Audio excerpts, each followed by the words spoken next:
we do a lot of siding, all different types, but vinyl is one of the biggest sellers. People like vinyl because it's maintenance free. They don't have to paint. It's got a great price point, and really the warranty on it's good too. And as far as hail, it holds up very well to hail.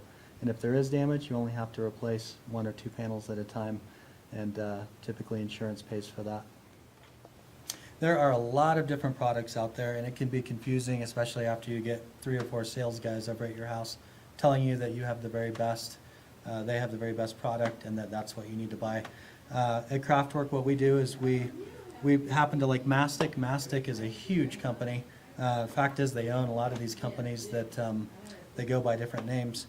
And we keep it simple. We just use the very best product the first time, because really our cost difference, our actual cost between the least expensive and the most expensive product is so little that it makes sense to use the very best.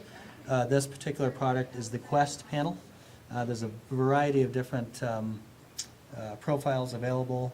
You can do what's called a double 4.5 Dutch lap, double 5, a variety of different profiles, but we can kind of explain that in the home and show you, and you know, get your opinion on what you think might be the best product to use.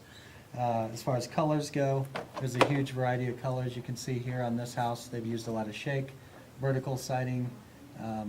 You can see here, you know, the colors just go on and on. So colors are the least of our concern, because we can always find something that looks great with your home, and we're very good at picking colors and helping determine what's going to look good. Oftentimes when homeowners think of vinyl siding, they're a little put off because they think it might be kind of a boring choice. They think that it has to be James Hardie cement board siding, or the very expensive LP as well. The vinyl siding can look really nice, especially if you add some accents to it. And we've got some accents here. A lot of times on the gables we'll do this hand split shake, which looks just like wood when it's up, but it's actually vinyl. That's a nice choice. There's you can do scallops, whether square or round scallops on the gables. You can do dental molding. There's a huge variety of different things that we can do to kind of dress up the vinyl to give it that extra finishing touch.